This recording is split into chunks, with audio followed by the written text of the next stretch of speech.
All right. Start the meeting of the September 21st, 2020 Jamestown Rotary meeting. Please join me in the Pledge of Allegiance.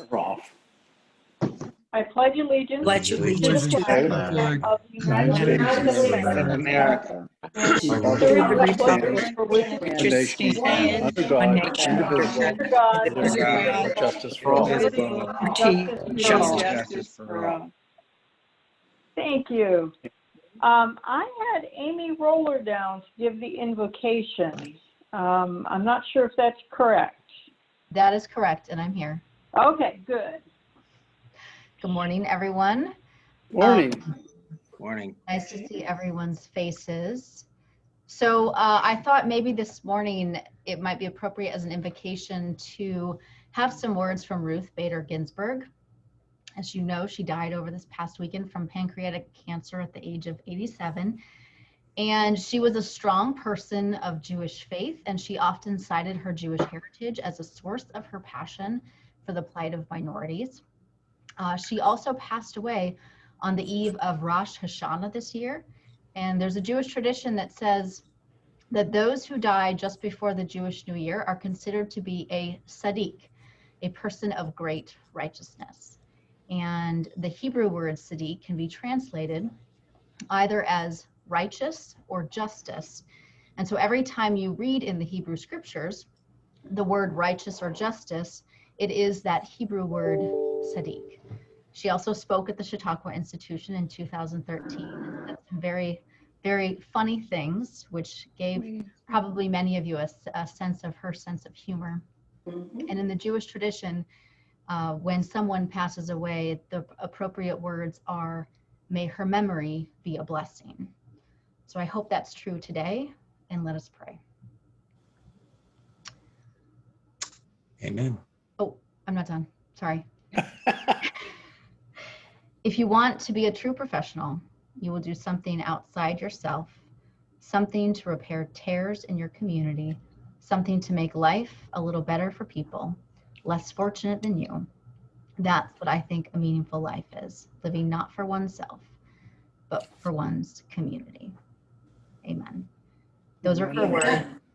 and I think they fit the spirit of Rotary very well. Thank you. Thanks. Nicely done. Thank you, Amy. That was wonderful. You're welcome.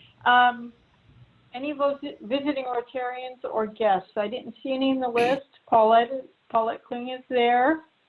Melissa? Klein. Anyway, Paulette Klein's there.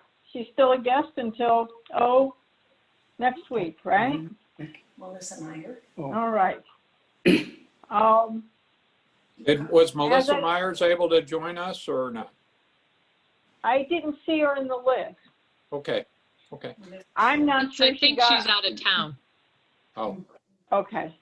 I did not send her the link. I did. I didn't think about that. That was kind of silly of me. I sent it. It's not in the process, so it didn't happen. So anyway, as I said last week, and this goes right along with what you were praying, Amy. Last week we read the four-way test, and I think it'd be smart for us to recite that again this week. I know I should have a slide up that says what it is, but if you've got your plaque handy there, you can read that, or you can repeat after me. There you go, Randy. So let's repeat the four-way test. Of the things we think, say, or do, is it the truth? Is it fair? Is it Fair to all. Yep, fair to all concerned. Will it build goodwill and better friendships? Will it be beneficial to all concerned? Concerned. Thank you.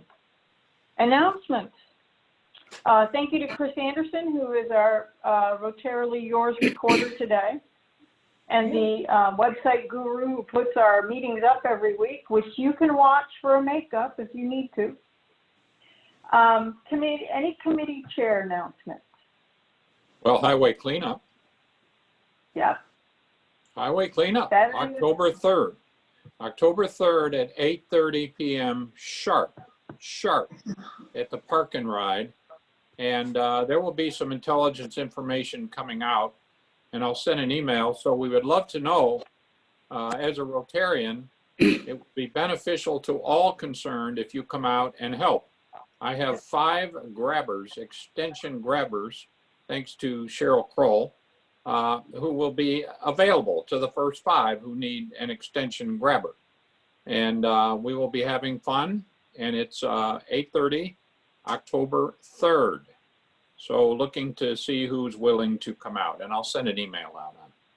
Thank you. Thank you. Sherry, you want to talk about the mixer? Yes, I was just pulling up the email. So you all should have gotten an email from me yesterday about our virtual Rotary mixer. We haven't been able to get together socially since this whole thing started back in March, I think.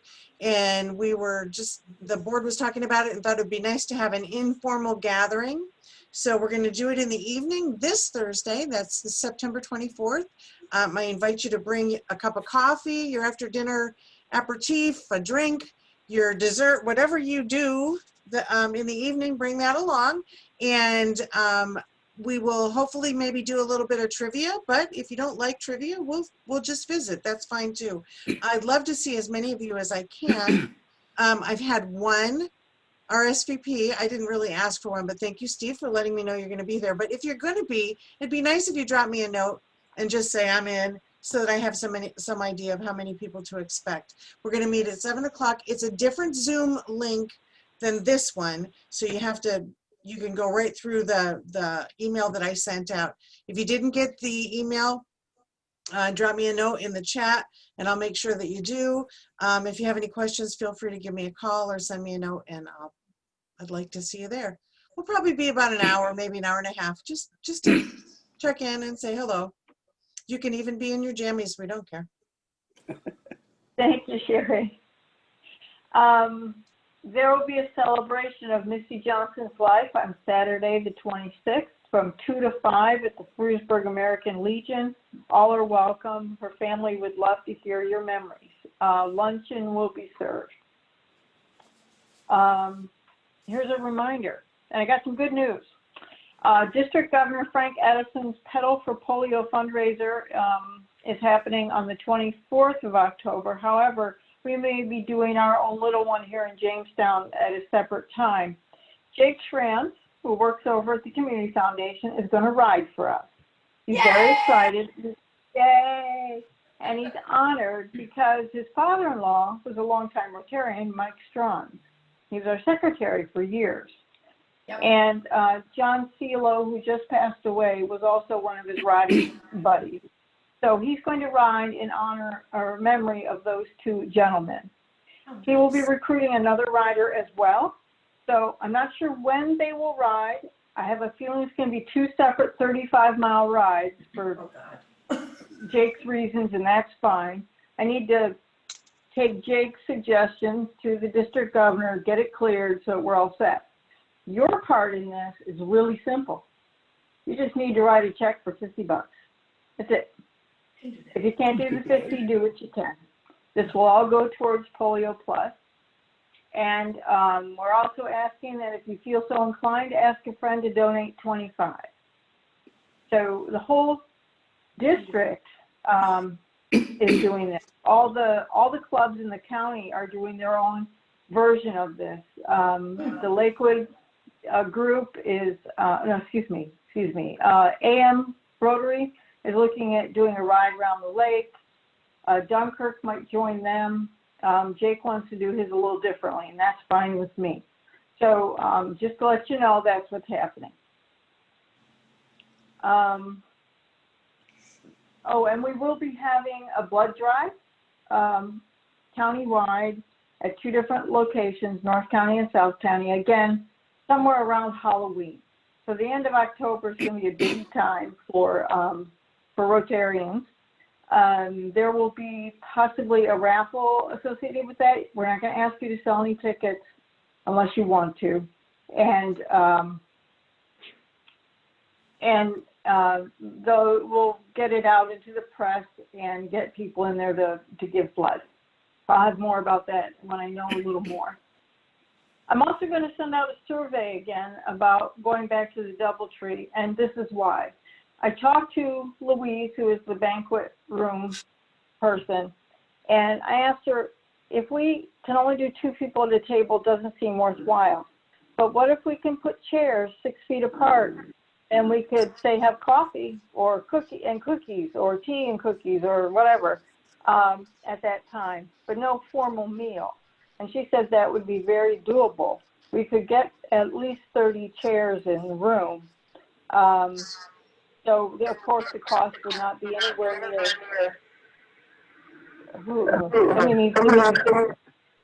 Somebody needs to mute. Hold on. The cost would be only $50 for a meeting if we just have the chairs and no coffee, no tea, no water, whatever. However, if we have the refreshments, it'll be $100 for a meeting. And at $5 a pop, it might be worthwhile. So it's something to think about. So I'll be sending a survey out about that, and you can let me know what you think about that. Any other announcements? Yeah, Joni, Yeah.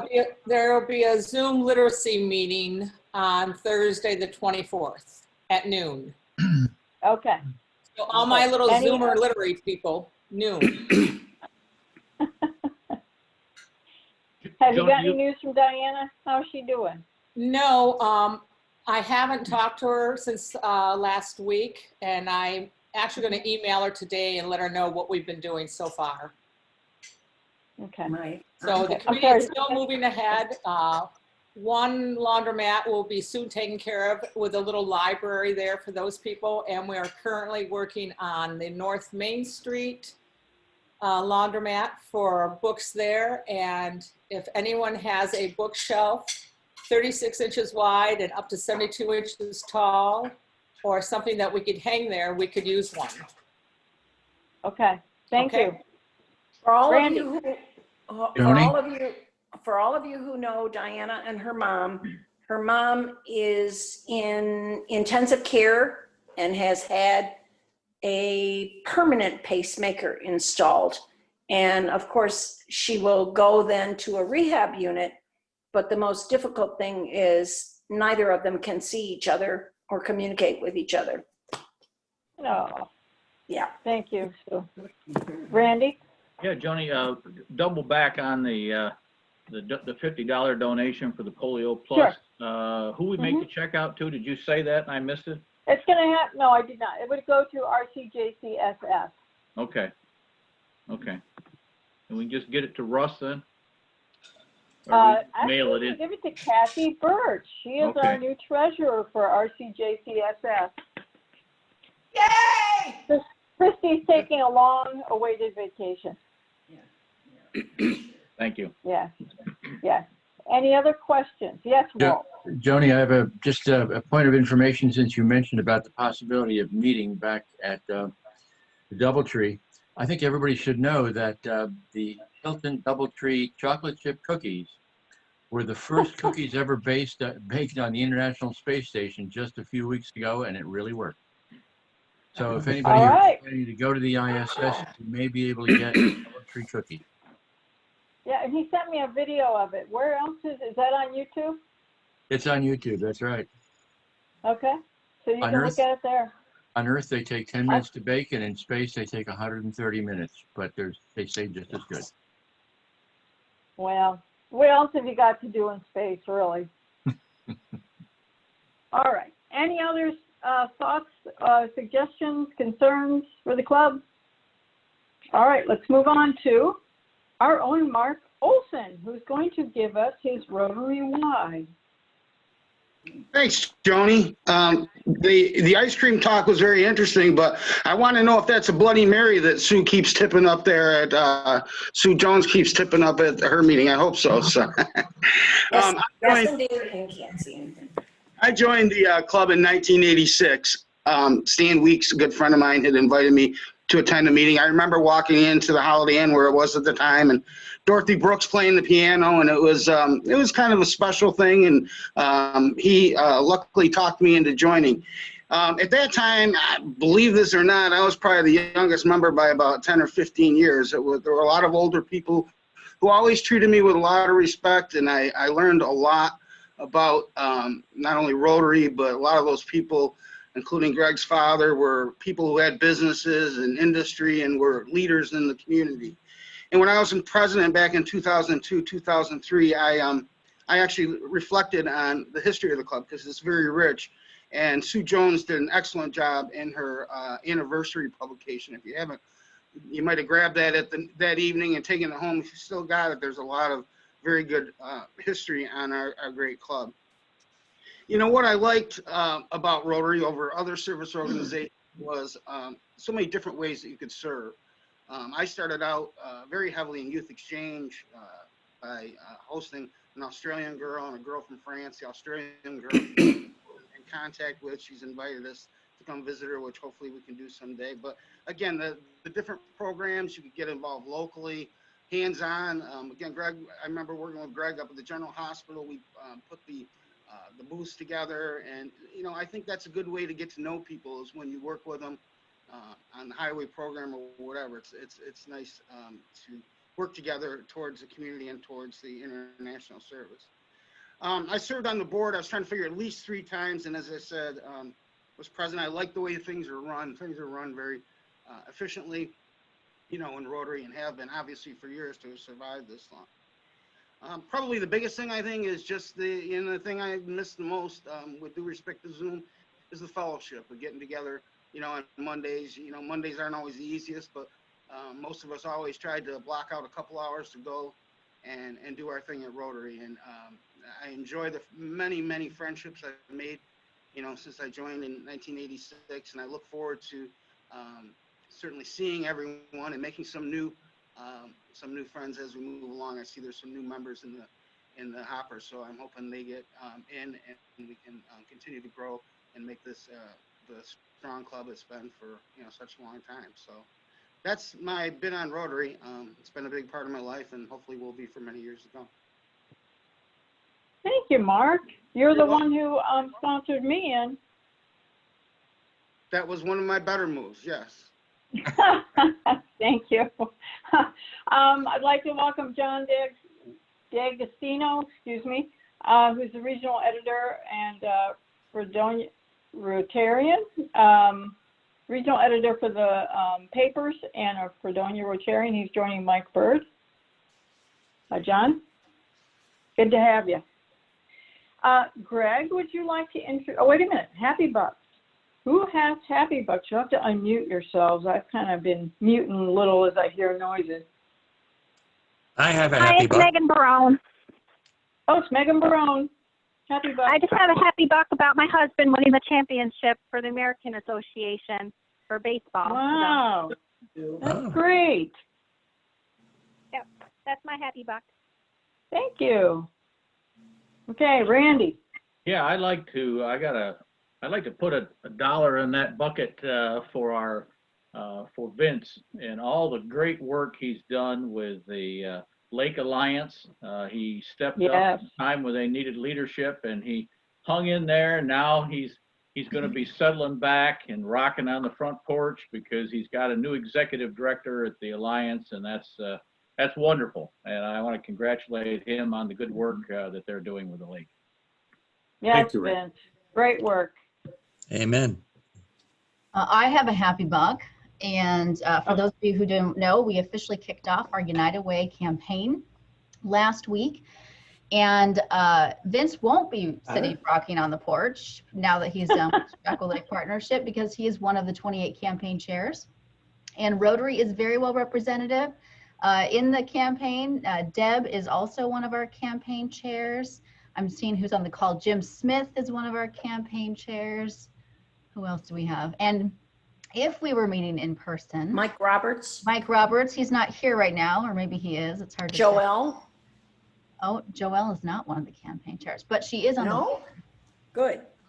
So Rotary is well represented, and if we were in person, I would ask them all to put in a Happy Buck as well, but maybe they can do that virtually. So I just want to thank everyone for for their support. It's a challenging year, as you all know, a very unprecedented, strange kind of year, but we have so much support, and I'm really grateful for those 28 chairs and the work that they've already done on this year's campaign. So I have 28 Thank you, Amy. actually, 28. Thank you for your leadership with the United Way. It's making a big difference. I have a $5 bill. Okay. It's for our dear friends, Barb and Vince Horgan, who are driving us everywhere because we can't. And we Yeah. thank them. It's service above self, always. Cool. Thank you, Sue. We'll pass Great. it on to Barb. I have one. My happy buck is just for all the people that are here every week. I love to see everybody's faces.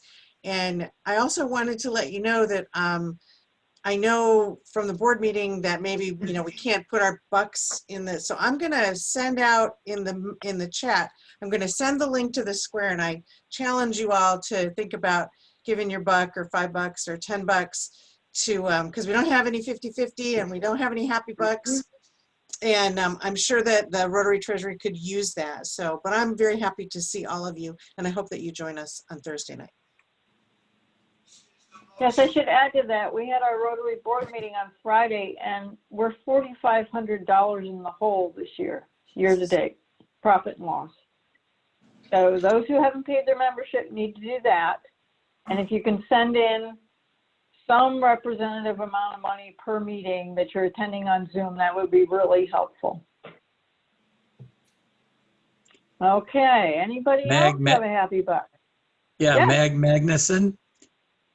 Mhm. And happy buck that I'm offering is kind of a precursor for Walt's presentation next week on the book that he and Kay are writing about World War II espionage. And I don't know if you've ever taken this trail trying to get a book published, but you end up learning a whole lot and realizing how much there is to learn yet. Mm-hmm. And Walt has hooked us up with a good agent, and there are 3 publishers that are interested, and so could be a bidding war. We're kind of hoping. Anyway, Wow. Walt will have more details next week. Nice. Thank you. I have a happy buck. I noticed in the paper today that Russ and June Dietrich are being honored by the Jamestown Chamber as the People of the Year. Yeah, that's great. That's our Rotarian there. Yes, it is. Yes, it is. All right, any other happy bucks? All right, not hearing any. I'm going to introduce, let's welcome Greg Jones, who will introduce our speaker, and I ask everyone to mute themselves. Thank you very much. Our speaker today, Jason Schmidt, is the Republican and Conservative Party's endorsed candidate for District Attorney, which is up for election on November 3rd. His candidacy was recently endorsed by the City of Dunkirk Police Department. Jason is a former felony prosecutor and experienced trial attorney with an active criminal defense and litigation practice based in Fredonia. Jason relocated to Chautauqua County from New York City in 2003, and after establishing his practice was hired as a Chautauqua County District Attorney and eventually became one of the only small handful of felony prosecutors in that office. During his years at the DA's office, he conducted more felony jury trials than any other prosecutor in that office, to include the district attorney himself, while he still maintained a private practice. He also represented the district attorney's office in multiple high-profile criminal appeals in which he argued before the New York State Appellate Division. After leaving the district attorney's office, Jason built a successful criminal defense practice in which he regularly defends individuals charged with felony and misdemeanor level crimes. He has handled multiple murder cases as well as other serious violent and non-violent cases. This year already, despite the COVID shutdown, Jason has ran 3 felony jury trials, including the state's first post-COVID felony jury trial, which was recently held in the Federal District Court in Buffalo, and which just concluded early this year. Welcome, Jason, to the Rotary Club of Jamestown, and we look forward to your presentation. Thank you. Thank you for having me. I appreciate the opportunity to address all of you. Can everyone hear me okay? Good deal. Yeah. First of all, I want to just tell you what I'd like to do is I'd like to just tell you a little bit about who I am and my background, besides for what you've already heard. I want to tell you why I'm running for district attorney and why you should care. And I also want to give you some information about what my plan is and what I hope to accomplish in the coming months and years. I am a former Rotarian myself. From about 2004 to 2009, I was a member of the Fredonia Rotary. I left because frankly, I couldn't dedicate the time and the commitment that was necessary during either the morning or the lunch hours. And eventually I just realized that it wasn't something I could do and take care of my own responsibilities. But when I left, I took with me the Rotary motto of service above self. And I can tell you that I served on the board of directors of the Boys and Girls Club in the city of Dunkirk for a number of years. I've been a big contributor of various charitable organizations in and around the Fredonia Dunkirk community, and also provide a number of different clients, both individuals and entities, with pro bono representation. So I truly am a believer in the Rotary motto. It's something that I carry with me, and I'm also fully invested in this community. And that's really why I'm running for district attorney. It's because I care about what's going on here. And I think it's something that every one of us does care. I mean, ultimately, we're doing this because we have certain values. We each of us want to work every day and take care of our families and hopefully give more than we get back in return from this community. And that's something that I take to heart. And that's something that has inspired me to step into the political world. I'm not a politician. I'm not someone who's comfortable in politics or partisan politics. I'm someone who genuinely cares about this community, who wants to effectuate certain changes, who is concerned about what I see happening and what I've witnessed over the last 4 years in particular. And it's something that I think it's not too late to reverse course on. So that's why I'm here, and that's why I've invested so much into this race. And I think it's an important race. I want each of you to care about this race, because when we all vote for president, we're going to go down the line, and eventually we're going to be voting for 2 countywide elections, one of them being, of course, Vince's old position, the county executive position, but the other one being the district attorney's position. In my view, we have a real public safety concern here in Chautauqua County. We have a trend here that needs to reverse itself as soon as possible. I'm wondering if I'm able to share my screen with the group. Is that possible? If I click on host disabled attendee screen sharing. So is that the case that Hold on, let me make you the host. There you go. Let me see what I can do here.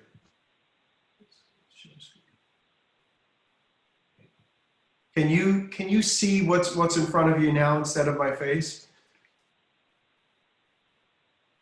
Hello? I don't see it yet. No, I don't see anything, Jason. Ah, okay, so that's not working, and I hate to interrupt this. Let me come back here. Let's do this again. I think I have to go through here. How about that? No. No. How about You have that? that little, Oh, wait, you have that there it little goes. green arrow? Yep, Thank you. there it is. Okay. All right. Okay. I see. So what does the district attorney's office do, and why is it so important to all of us here in the community? I mean, we're all very much in tune with what the police do. I mean, they put their lives on the line and they make arrests.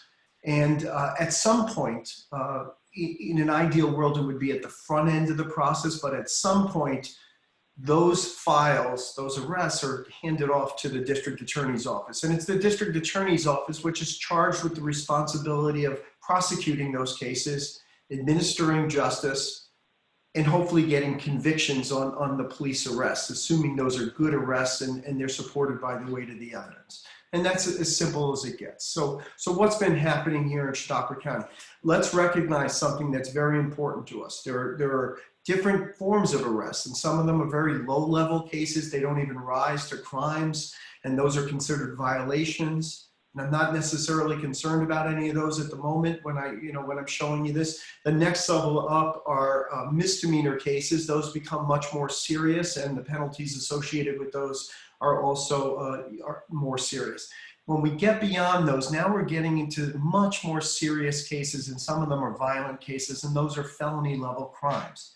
And over the last 3 or 4 years now, the current district attorney's budget has increased by approximately 34% because it's important for our community to make sure that we have the resources in hand to prosecute those felony level cases. And whenever those cases are prosecuted and there's a disposition, that's reported to the state agency, the New York State Division of Criminal Justice Services. And the Criminal Justice Services tracks these numbers. And so what's important for you is to see that in 2016, we had a total of 922 felony dispositions. And the question is, what happened to those cases? These are arrests that our police officers have been making. They arrested somebody for felonies, and those include homicides and murders. They include assaults. They include burglaries. They include certain drug cases. And the question is, what became in those cases when they were disposed of? And if we were to look at the 2016 numbers, you'll see that there were 922 cases. And of those 922 felony dispositions, only 237, in other words, 25.7%, resulted in a felony conviction. So roughly about a quarter. And if we were to go forward in time, you'll see in 2017, I've highlighted the numbers for you, there were 887 felony dispositions here in Chautauqua County, of which 192, or 21.6%, resulted in a felony disposition. What happened to the other cases? They were pled down, they were either lost at trial or dismissed in pretrial motion practice. But in any event, they ultimately resulted in something less than what was supposed to happen here. And we only got convictions in 21.6% of those cases. That number carried over into 2018, where we had 964 felony dispositions here in Chautauqua County, of which only 208 resulted in felony convictions, or again, 21.6%. And then we move into last year. There was a total of 1,022 felony dispositions, of which only 178 cases, in other words, 17.4%, resulted in felony convictions. And if you look, that's a downward trend, starting with a high of 25.7%, which is really just unacceptable on any level. And it's just gone down to 17.4% last year. Now that's a problem. That's a problem because it shows that there's no accountability here, or minimal amount of accountability when somebody commits a crime. And there's no deterrence effect here. And that's why I'm running for district attorney. Now, a lot of you are invested in this community just the way that I am. And these numbers are not numbers that we should accept. This is not normal. This is not a standard by which any community should be living in. And this is why I believe it's important to make a change going forward. And that's why I've decided that despite, my good fortune and what I have going, that I'm going to run for district attorney. And that's why I put my hat into the ring. Now, why should you care about this? Because obviously all of this affects all of us. These are numbers that we have, that translate to real world issues for us, especially there in the city of Jamestown, especially here in the Dunkirk-Fredonia community, and particularly in the outlying communities. It impacts each and every one of us each and every day. Not only are our police out there, putting their lives on the line and making arrests in order to better this community, but they're right now getting hit from all sides. And they're facing challenges from Albany. They're facing challenges from various movements across the country that somehow have struck a chord locally as well. And what's not happening here is their arrests are not being prosecuted to the extent that they should be. And that's troubling, and it should bother you as much as it as much as it bothers me. So what's my plan? Why do I think that I can do a better job? Well, first of all, I have to tell you that a lot of the district attorney's losses are my wins. I mean, the last trial that this district attorney conducted here in 2020, I was on the other side of that. It was a Dunkirk stabbing case. It was a homicide case. And unfortunately for him, it was a not guilty verdict. 2019, I was also on another case in front of that office. And again, it was a loss for the district attorney's office. There have been losses piled up, losses in the forms of not guilty verdicts, losses in the forms of pretrial dismissals, losses in the forms of mistrials, all of which cost this community in terms of real tax dollars. And they cost this community in terms of no accountability. When somebody causes harm to someone else in this community, the least that we can expect is that they're going to be held accountable. And that's why it's so important to me that we make a change to the top law enforcement officer position here in Chautauqua County. The way that I intend to make those changes is by handling the most important and serious cases myself, taking those to trial, because I've been conducting trials now for the better part of 15 years. So much of the conversation out there is about the shutdown that we've experienced in 2020, but for me, there hasn't been much of a shutdown. I've conducted 3 jury trials this year and just concluded earlier this month. I've got another jury trial, this time a Jamestown homicide that's scheduled to begin on November 10th. And there hasn't been a shutdown for me. And as this community is starting to reopen, we have a backload of violent felony cases that are scheduled to go to trial. They're going to start November 10th with my case, and they're going to continue on into 2021. And the question that everyone needs to ask themselves is, who do they want to represent them on behalf of the community in the prosecution of these cases? My concern is that given the track record of the current district attorney, we are not going to be in a position where we can see justice administered.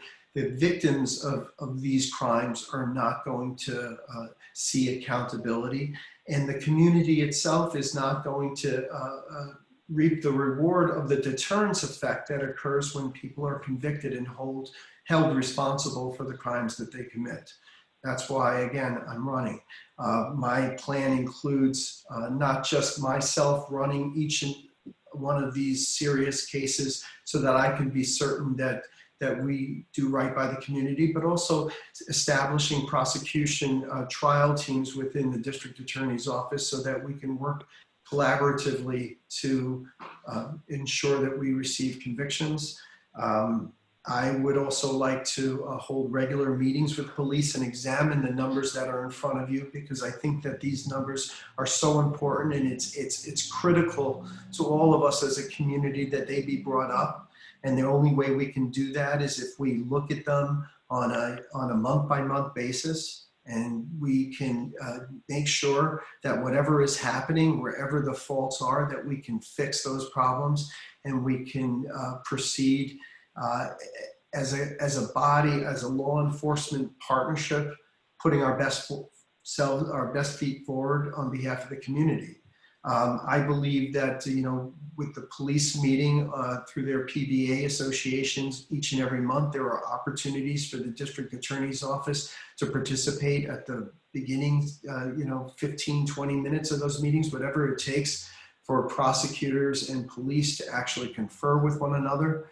My takeaway from meeting with each of the police agencies is that there is a lack of communication that's going on between the police and prosecutors right now. The police, frankly, don't know what's going on with many of their cases. They seem to just get lost in the system and eventually pled down.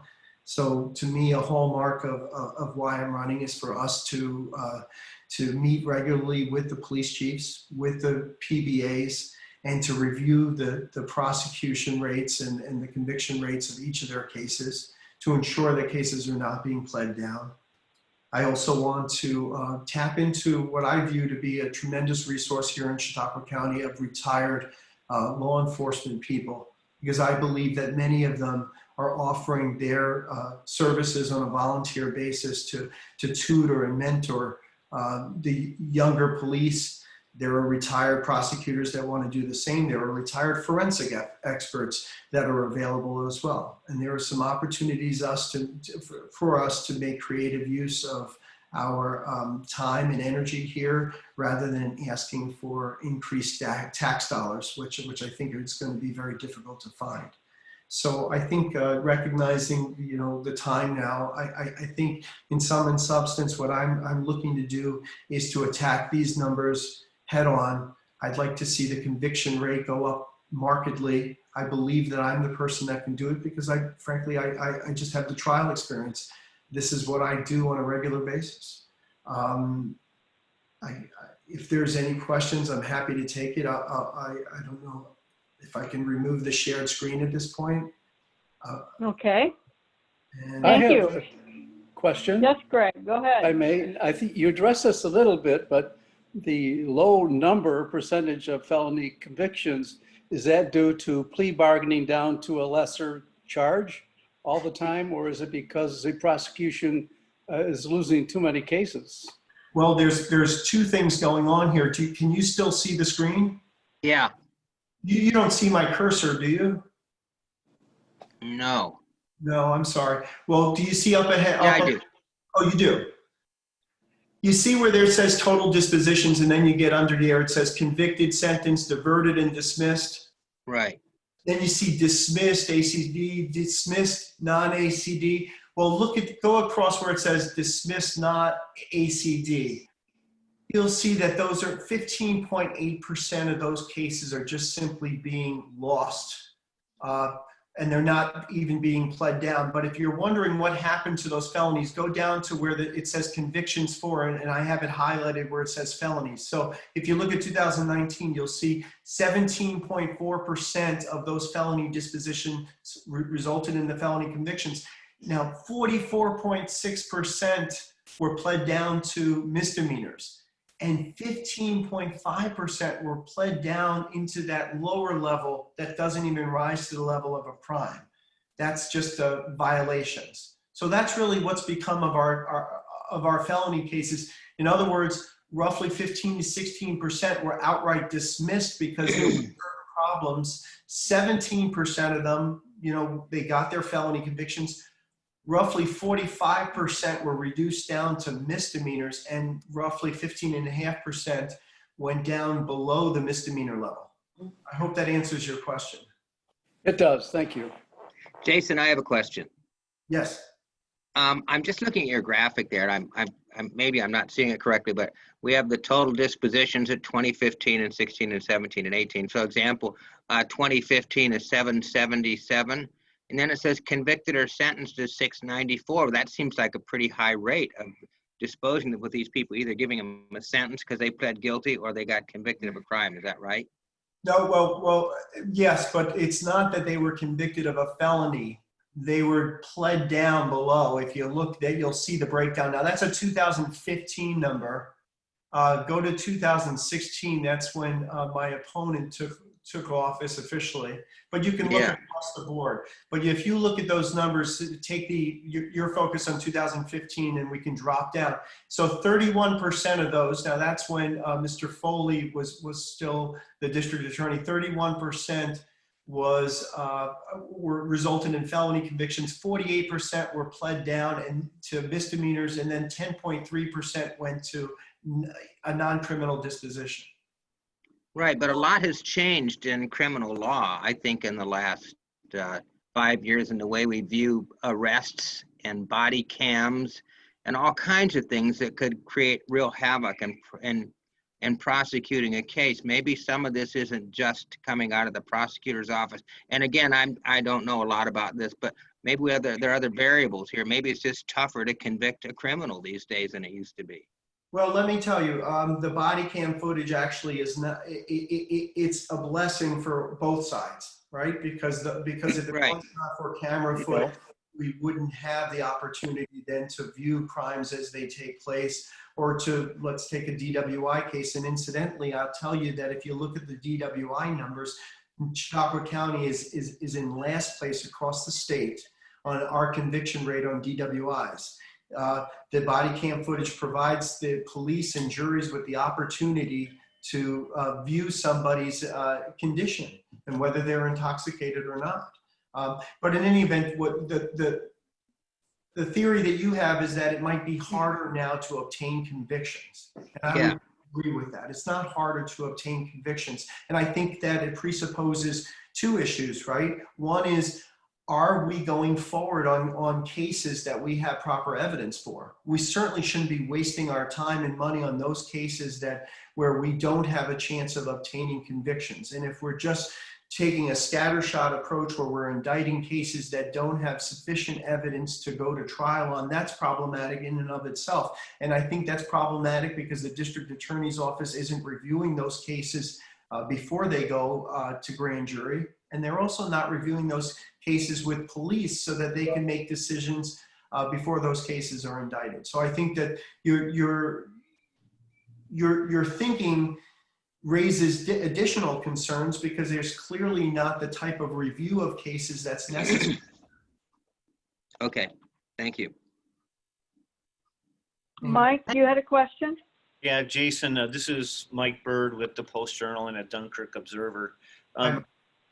Last week, Patrick was on, and he expressed his concern with the amount of staffing that he currently has, meaning not enough. What is your view on that?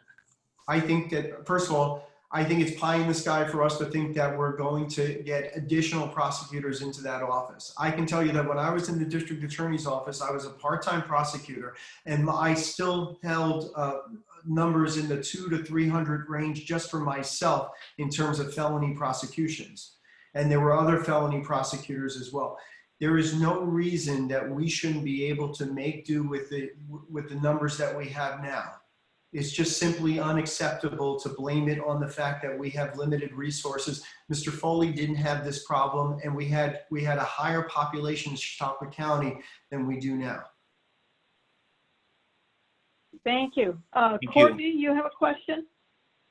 Hi, Jason. I'm just wondering what your experience is with managing a staff, as well as how you plan to get the resources that you need. Well, a couple of things, because that's been an area that Mr. Swanson has raised in challenging my credentials.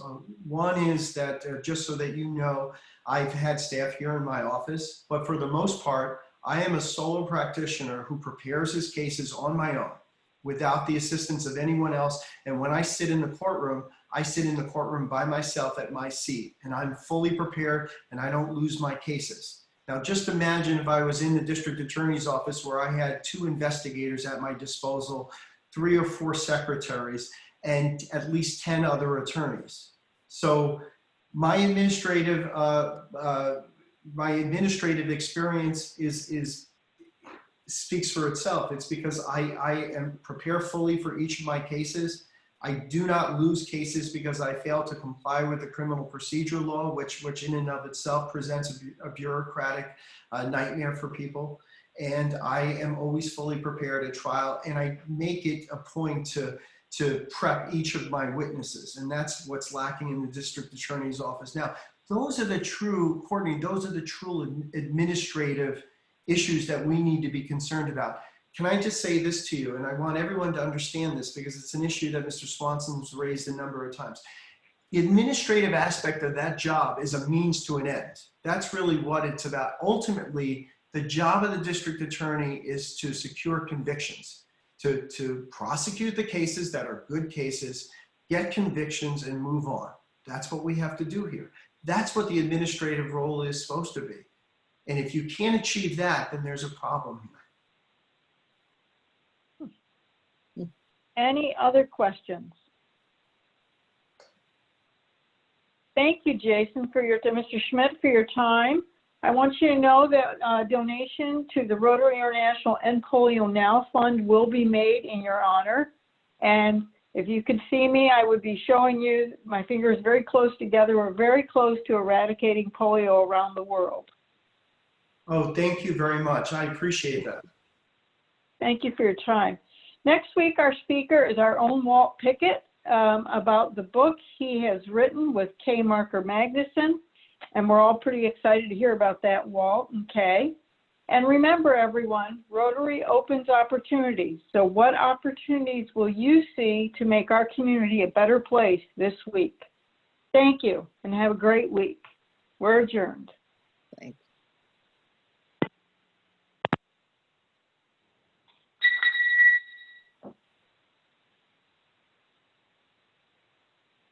Yikes.